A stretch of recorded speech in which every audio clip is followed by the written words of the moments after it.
நாடாளுமன்ற உறுப்பினர் ராமநாதன் அர்ஜுனாவின் தாக்குதல் சம்பவம் தொடர்பான சிசிடிவி காட்சிகள் தற்போது வெளியாகி பெரும் பரபரப்பை ஏற்படுத்தியுள்ளது.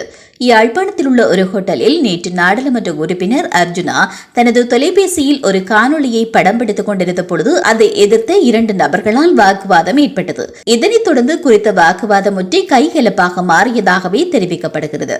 இந்த நிலையில் தாக்குதலுக்கு முன்னரான சம்பவ இடத்தில் நடந்த வாக்குவாதம் குறித்த காணொலியை அர்ஜுனா தனது சமூக ஊடக கணக்கில் வெளியிட்டிருந்ததோடு அதற்கு பின்னர் நடந்த சம்பவங்கள் அதில் பதிவாகியிருக்கவில்லை. இவ்வாறானதொரு பின்னணியில் அந்த தாக்குதல் தொடர்பான சிசிடிவி காட்சிகள் சமூக ஊடகங்கள் வாயிலாக வெளியாகியுள்ளதோடு அதில் நாடாளுமன்ற உறுப்பினர் அர்ஜுனாவால் நபரொருவர் தாக்கப்படும் சம்பவமும் பதிவாகியுள்ளது.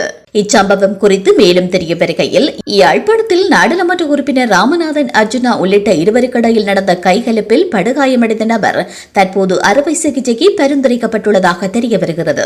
இந்த விடயத்தினை யாழ் போதனா வைத்தியசாலையின் பணிப்பாளர் சத்தியமூர்த்தி தெரிவித்துள்ளார். யாழில் நாடாளுமன்ற உறுப்பினர் ராமநாதன் அர்ஜுனா உள்ளிட்ட இருவருக்கிடையில் நடந்த கைகலப்பில் ஒருவர் படுகாயமடைந்த நிலையில் யாழ்ப்பாண போதனா வைத்தியசாலையில் சிகிச்சைக்காக அனுமதிக்கப்பட்டிருந்தமை குறிப்பிடத்தக்கது. இந்த சம்பவம் நேற்று இரவு இடம்பெற்றுள்ளது. யாழில் உள்ள தனியார் விருந்தினர் விடுதியொன்றிற்கு சென்ற நாடாளுமன்ற உறுப்பினர் ராமநாதன் அர்ஜுனா அங்கு காணொலி பதிவில் ஈடுபட்டார். இதன்போது அங்கு நின்ற நபர் தன்னை காணொலி பதிவு செய்ய வேண்டாம் என்று அர்ஜுனாவிடம் தெரிவித்தார்.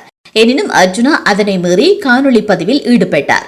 இந்த நிலையில் அர்ஜுனாவுக்கும் குறித்த நபருக்கும் இடையில் முறுகல் ஏற்பட்டு கைகலப்பாக மாறியுள்ளது. இதன்போது படுகாயமடைந்த நபர் யாழ்ப்பாண போதனா வைத்தியசாலையில் சிகிச்சை பெற்று வருகின்றமையும் குறிப்பிடத்தக்கது.